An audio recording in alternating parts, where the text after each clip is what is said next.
పూరా local. Welcome to పూరా local. ప్రస్తుతం మనం జాగృతి హైదరాబాద్ జిల్లా స్పోక్స్ పర్సన్ ఆనంద్ గారితో ఉన్నాము. కవితను బీఆర్ఎస్ పార్టీ నుంచి సస్పెండ్ చేశారు, ఎట్లా చూస్తారు? అంటే ఏదైనా ఉన్నట్టు అంటే నిట్టూరుకమన్న విధంగా కవితకు ఒక 3 నెలల ముందు అంటే వ్యక్తిగతంగా తన తండ్రి గారైన కేసీఆర్ గారికి ఒక లెటర్ రాసి దేవుని చుట్టూ దయ్యాలు ఉన్నాయి అని ఎందుకు రాసిందంటే ఈ విధంగా రాసి డాడీ ఏది మన 25 years సెలబ్రేషన్ జరిగినప్పుడు అక్కడ వరంగల్లో జరిగిన సభ జరిగినప్పుడు బట్టి ఈ విధంగా కొన్ని జరిగేది ఉండే, కొన్ని మాట్లాడేది అది ఉండే, కార్యకర్తల గురించి మాట్లాడేది ఉండే అనే విధంగా కొన్ని మాట్లాడి చేసిన దానికి గోప్యంగా ఒక లెటర్ రాస్తే అక్కడే ఢిల్లీ వచ్చేసరికి ఆ లెటర్ అనేది బహిర్గతం చేసి ఎవరు లీక్ చేసిరు అనే విషయంలో అది ఎవరికైతే నాకు కావాలో బయట చెప్పండి అని చెప్తే అది లీక్ చేయలేరు, బయట చెప్పలేరు.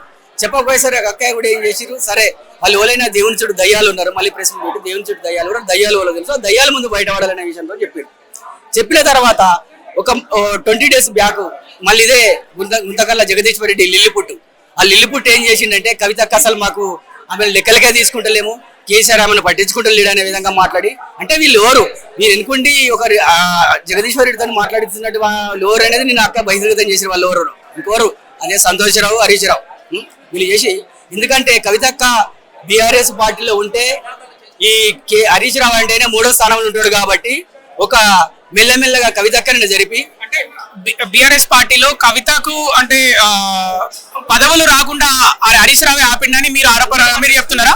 ఎందుకంటే త్రిముఖ పోటీ అనే దాంట్లో తర్వాత హరీష్ రావు కేటీఆర్ ఇద్దరు వచ్చేసి హరీష్ రావు ఏం చేస్తుందంటే కేటీఆర్ ఈజీగా కొట్టేయచ్చు, కవితక్కనే ఆమెను చేయాలంటే అంత ఈజీ కాదని చెప్పి ఒక సైడ్ గేమ్ ఫస్ట్ కవితక్కని జరిపి ఏదో ఎలిగేషన్ జరిగేది చేసినట్టు ఆ లిక్కర్ కేసు కానీ అదే లిక్కర్ కేసు జరిగినప్పుడు కూడా పార్టీ స్పందించదు.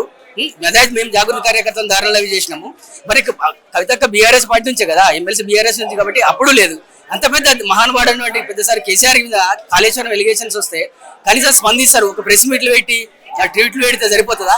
నేను తెలంగాణ అనేది బగ్గుమనాలే ఎందుకంటే ఒక తండ్రికి ఒక అన్యాయం జరిగితే తల్లి అనేది కడుపు కోత అనేది ఉండకండి బిడ్డకు ఉంటుంది, బిడ్డకి ఏమనేది తండ్రికి ఉంటుంది. అప్పుడు కేసీఆర్ కూడా చెప్పిండు అదే లిక్కర్ కేసు వల్ల లిక్కర్ల వల్ల డ్యామేజ్ అని పదే చెప్తున్నటువంటి ఈ సన్యాసులకు మరి పెద్దసారి అన్నాడు కదా నా బిడ్డ కడిగిన ముత్యంలాగా బయటకు వస్తుంది, ఆమె ఎలాంటి ఎలిగేషన్ లేదు అని చెప్పిన తర్వాత ఇది ఒక రాజకీయ కక్షతో పెట్టినటువంటి కేసు అని మాట్లాడిన తర్వాత అట్లా చేస్తే నిన్న మాట్లాడడానికి కూడా మళ్ళీ ప్రెస్ మీట్ లో పెట్టి మళ్ళీ ఆమెను టార్గెట్ చేసి కార్యకర్తలను పేకు కార్యకర్తలు అని చెప్పి యూట్యూబ్ లో కానీ అందులో చేస్తున్నారు.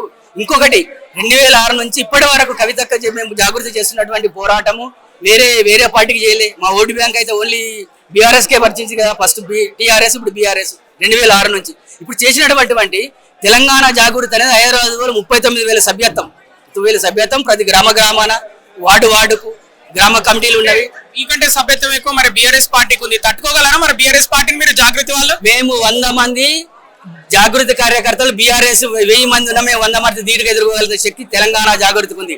తెలంగాణ జాగృతి అనేది ఒక సంస్కృతం మీద సంప్రదాయాల మీద తెలంగాణ కల్చర్ మీద కొట్లాడిన బట్టి చేసిన తెలంగాణ తెలుదా మిలియన్ మార్చి కానీ రైలు రోకోలు కానీ ఎట్లాంటి విషయాలు చేసినా తెలంగాణ పాత్ర అనేది వాళ్ళకి తెలుసు.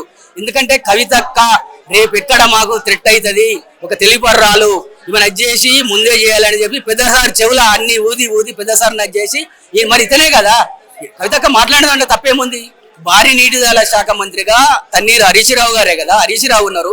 మరి పెద్దసారి మీద ఆ శాఖ మీద జరిగినటువంటి తందుకు మీరు కూడా ఏంది మరి మీరు ఏం చేసిరు, ఇంజనీర్లు ఉన్నారు, ఇంజనీర్ల దగ్గర 100 కోట్లు దొరికినాయి, దానికి మీరు కూడా బాధ్యత కదా. మరి మీ నుంచే కదా పెద్దసారి పేరు వచ్చింది. పెద్దసారి అనేది అయినా ఒక పార్టీ అధ్యక్షుడు సారు పెద్ద ఆయన ఉన్నాడు కాబట్టి ఒక పార్టీ చేస్తే పెద్దసారి వస్తారు కాబట్టి మరి మీరు కూడా బాధ్యులే కదా. మీరు బాధ్యులు ఉన్నప్పుడు మీరు దాన్ని మరి పెద్దసారి మీద వచ్చినప్పుడు మీరు అందరూ దాన్ని ఖండించవలసిన అవసరం లేదా? ఏదో అసెంబ్లీలో పెట్టి ఖండించడే తప్ప ఎన్ని రోజులు గోష్ఠి కమిషన్. ఈ రోజు కేసీఆర్ పైన సిబిఐ ఎంక్వైరీ పడడానికి మెయిన్ కారణం హరీష్ రావు సంతోష్ రావే అంటున్నారు మీరు. ఇప్పుడు ఎవరైనా నల్లికుట్ల ఆడు గుంతకండ్ల జగదీశ్వర్ రెడ్డి అప్పిరావు లిల్లిపుట్టు అగిపెట్టే మన హరీష్ రావు వీళ్ళే కదా, వీళ్ళు చేసిందే కదా. కవితక్కను ఎట్లయినా బయటే పంపించాలని ఈ 3 నెలల నుంచి జరుగుతున్నట్టు తంతు. కవితక్క భయపడేటువంటి వ్యక్తి కాదు, ఒక శక్తిని మీరు చాపలేరు. అది కవితక్కను మీరు సస్పెండ్ చేసి లెటర్ ఇచ్చి కూడా అది మీకే నష్టం, మాకేం నష్టం లేదు. మేము ప్రజలలో కోతాము ఇంకా 100 రెట్లు అడుగు ముందుకేసి దుంకి సమాజంలో ప్రజల సమస్యలు తెలుసుకుంటూ ముందుకు పోతాము. ప్రజలే మేము ఏం చేస్తున్నాం అనేది పెట్టి మనం ఎట్లా రిసీవ్ చేసుకుంటున్న దాన్ని బట్టి ఫర్దర్ గా ఉంటది. మా అధ్యక్షురాలు ఇప్పుడు ప్రెస్ మీట్ పెట్టిన తర్వాత మాట్లాడిన తర్వాత మేము ఇప్పుడు కూడా చెప్తున్నాము, జాగృతి అంటే ఏందో బీఆర్ఎస్ కు తెలుసు, ఇప్పుడున్నటువంటి బీఆర్ఎస్ కు పాత డిఆర్ఎస్ కూడా తెలుసు. మా ఓట్లు జాగృతి కార్యకర్తల ఓట్లే కదా మీరు వాడుకున్నది, మరి జాగృతే కదా మీకు చేసింది. బీజేపీకి చేయలేదు మేము. పోయి బీజేపీకి ఎట్లయితే ఏబీవీపీతోని అనుబంధ సంఘం ఎట్లా పనిచేస్తుందో ఆ ధీటుగా చేసినటువంటి మేము కదా బీఆర్ఎస్ కు తెలంగాణ జాగృతి అని పనిచేసినటువంటి సంస్థ. ఇలా ఆమె మీదనే మీరు అది చేసి ఒకటే అండి. ఇక్కడ ఖచ్చితంగా చెప్పాలంటే 1, 2, 3 అనే దాంట్లో ఒక నెంబర్ ఎడగొడితే హరీష్ రావు అనే వ్యక్తి లాస్ట్ కేసీఆర్ కూడా ఎగరగొట్టేస్తాడు. గుర్తుపెట్టుకోండి, కేటీఆర్ కూడా ఎగరగొట్టేస్తాడు. కేటీఆర్ తర్వాత ఈ హరీష్ రావు గారు సీఎం కావాలనే కళ అయినది. అప్పుడే కదా 2009లో బీఆర్ఎస్ పార్టీ ఘోరంగా ఓడిపోయినప్పుడు ఈయననే కదా బొకే పట్టుకొని వైఎస్ రాజశేఖర రెడ్డి, దివంగత మాజీ ముఖ్యమంత్రి వైఎస్ రాజశేఖర రెడ్డి దగ్గర తీసుకుపోయి బొకే ఇచ్చి అక్కడిక్కడికి ప్రెషర్ చూస్తే వెనక్కి వచ్చినావు కదా. నువ్వు అప్పుడే జంప్ అయినటువంటి వ్యక్తివి. నువ్వు కవితక్క గురించి మాట్లాడేటువంటి నైతిక అర్హత నీకు లేదు హరీష్ రావు. నిజంగా చెప్తున్నాం. అగ్గిపెట్ట పట్టుకొని చేసి మీద పోసుకొని అందరికీ ఆత్మహత్యల కారణమైనటువంటి వ్యక్తి నువ్వు. ఈ రోజు బీఆర్ఎస్ పార్టీ కవితను సస్పెండ్ చేయడానికి ప్రధాన కారణం హరీష్ రావే అంటున్నాడు. 100% హరీష్ రావే. హరీష్ రావు, అప్పిరావు. ఈ అప్పిరావు దొంగ, ఈ అప్పిరావు అనే దొంగ లిక్కర్ కేసుకు ప్రధాన సూత్రధారి హరీష్ రావు, ప్రధాన సూత్రధారి అప్పిరావు. 2023 అసెంబ్లీ ఎన్నికల్లో అలాగే 2024 ఎంపీ ఎలక్షన్ లో బీఆర్ఎస్ పార్టీ ఓడిపోవడానికి ప్రధాన కారణం కవిత అని బీఆర్ఎస్ శ్రేణులు చెప్తున్న పరిస్థితి.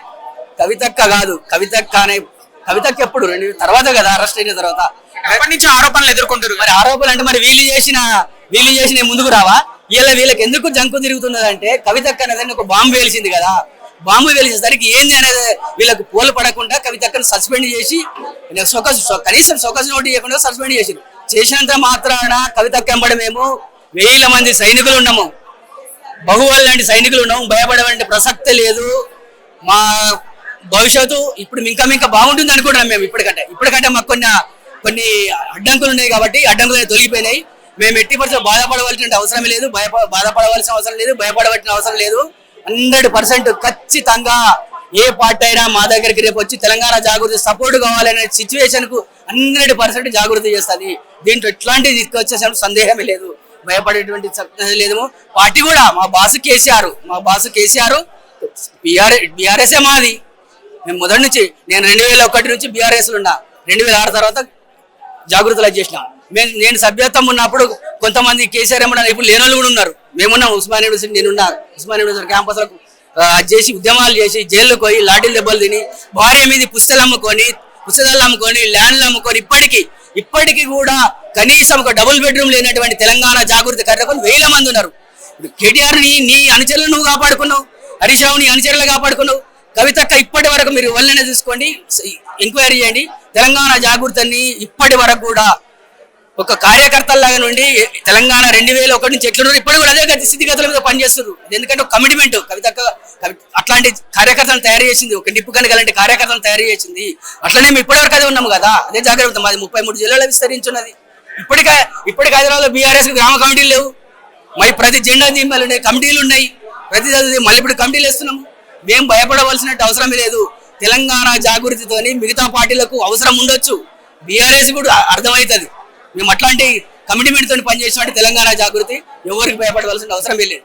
కేసీఆర్ కవిత గారికి ఒక్కరికే బాపు కాదు, తెలంగాణ అందరికి బాపు, ముఖ్యంగా బీఆర్ఎస్ కి ముఖ్యమైన బాపు అని వాళ్ళు చెప్తున్న పరిస్థితి. అదే కదా, బాపు బాగుండాలనే కదా మేము చెప్పేది.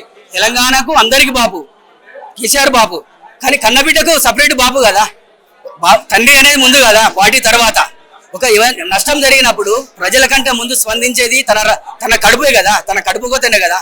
ఇప్పుడు ఎవరైనా అందరూ కార్యకర్తలే. తెలంగాణ గాంధీజీ బాపు, కేసీఆర్ గారు మహోన్నత వ్యక్తి, ఆయన మీద ఎవరు కాదన్న ఏ పార్టీలో ఖచ్చితంగా ఆయన మెచ్చుకుంటూ తెలంగాణ చేసినట్టు గొప్ప మేధావి వ్యక్తి కాదని కాదు.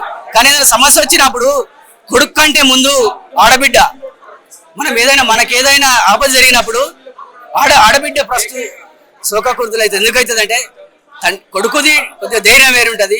ఆడపిల్లలు అనేటువంటి తన తండ్రి గురించి జరిగిన ఓర్చుకునేటువంటి శక్తి ఉండదు. కాబట్టి ఆ విధంగా మాట్లాడింది తప్ప కవితక్క మాట్లాడింది తప్పేం మాట్లాడలేదు. అంటే ఉన్నది మాట్లాడడం తప్ప పార్టీకి నష్టం జరుగుతుంది, నష్టాన్ని కార్యకర్తలు పట్టించుకోండి. జరిగింది ఏదో జరిగిపోయింది. మనం ఇంతకుముందు ఓడిపోవడానికి కారణం ఏంది దాన్ని విశ్లేషించుకోండి. ఏదైనా అంటే జెండా మోసినటువంటి కార్యకర్తలకు ప్రాధాన్యం ఇవ్వండి, ప్రాధాన్యం ఇచ్చి వాళ్ళకి అది చేసుకోండి. మన పార్టీ ఇంకా ముందుకు పోతామనే విధంగా మాట్లాడేది తప్ప ఏ రోజు అది చేయలేదే అన్నారు. అక్క కూడా ఎందుకు అన్నారు? సరే ఇంత పెద్ద మనిషి కేసీఆర్ అంటే ఆయన మీద ఇంత నింది వచ్చిన తర్వాత ఆయనకే అదే అయిపోయి రేపు ఏమన్నా జరిగితే ఇవన్నీ పార్టీ ఏంది, ఇక పార్టీ స్థానిక సంస్థలకి అనేది విధంగా మాట్లాడింది తప్ప వేరే రాంగ్ మాట్లాడితే ఏమొచ్చింది టీఆర్ఎస్ వాళ్ళకి? కవిత పార్టీ పెడితే తెలంగాణ రాష్ట్రంలో మొదటి మహిళ అవుతుంది, పార్టీ పెట్టిన మహిళ అవుతుంది. అలాగే షర్మిల లాగా పార్టీ పెట్టి మరి పార్టీ తీసేస్తారని విమర్శలు కూడా వస్తాయి. మరి మరి మీరు కార్యకర్తలుగా ఏ విధంగా ఎదుర్కోబోతున్నారు, మరి ఏ విధంగా అండగా ఉంటారు మరి కవితకి? కానీ ఈ తెలిసి తెలియక మాట్లాడిన వాళ్ళు షర్మిల అనే వ్యక్తి వాళ్ళ అన్నదమ్ముల మధ్యలో ఆస్తి కొరకు పంచాది. ఇక్కడ ఆస్తి కాదు, అస్తిత్వంగా ఆస్తి కాదు. తెలంగాణలో పుట్టినటువంటి, తెలంగాణ తెచ్చినటువంటి 10 ఏళ్ళు లేనటువంటి పార్టీ, 25 సంవత్సరాలుగా చేసినటువంటి పార్టీకి నష్టం జరగద్దు, మన పక్కకుండి చేస్తూ నష్టం జరుగుతున్నటువంటి వాళ్ళను ఆ దయ్యాలను జరపండి అని మాట్లాడింది తప్ప వేరే కాదు కదా. ఇప్పుడు వీళ్ళే కదా, ఇప్పుడు నల్గొండలో తెలుసు ఒక గెలిచి మొత్తం క్లీన్ చేసి వాళ్ళ వల్ల జరిగింది. ఎవరు చేయబడి వాళ్ళు ఎస్సీ ఎస్టీ బీసీలను తనగదొక్కినటువంటి వ్యక్తి వాళ్ళు ఒక దగ్గర నుండి చెవులు ఉంది పక్కకుండి అని చెప్పి నాశనం చేసినటువంటి వ్యక్తే కదా ఆయన పెద్ద పెద్దగా మాట్లాడి. ఫస్ట్ ఎందుకంటే దారి అక్కడి నుండి జగదీశ్వర్ రెడ్డి ఒక ఇంటిచ్చి మాట్లాడి కవితక్కని అడగదొక్కాలని చూసిరు. అది అంతా ఇంకా కూడా త్వరగా అన్ని బయట పడతాయి. ఇప్పుడు కొంచెమే పడ్డది, మిగతా నెక్స్ట్ ఏం జరిగినాయి కూడా అంతా బయటకు వస్తుంది. అప్పుడు బీఆర్ఎస్ ఎగిరే వాళ్ళ కథలన్నీ తెలుస్తుంటాయి. పార్టీ పెట్టబోతున్నారా మరి కొత్త పార్టీ? పార్టీ అనేది ప్రజలు నిర్ణయిస్తారు. కవితక్క వచ్చి ప్రెస్ మీట్ పెడతారు. మనం పని చేసుకుంటూ పోతే పార్టీ పెట్టడం అనేది తర్వాత సంగతి. ప్రజలు మనల్ని ఆదరిస్తారు కదా, మనల్ని ఆదరించి మనం చేసే పనిని బట్టి తర్వాత ఫ్యూచర్ అనేది ప్రజలు నిర్ణయిస్తారు, అంతే కదా.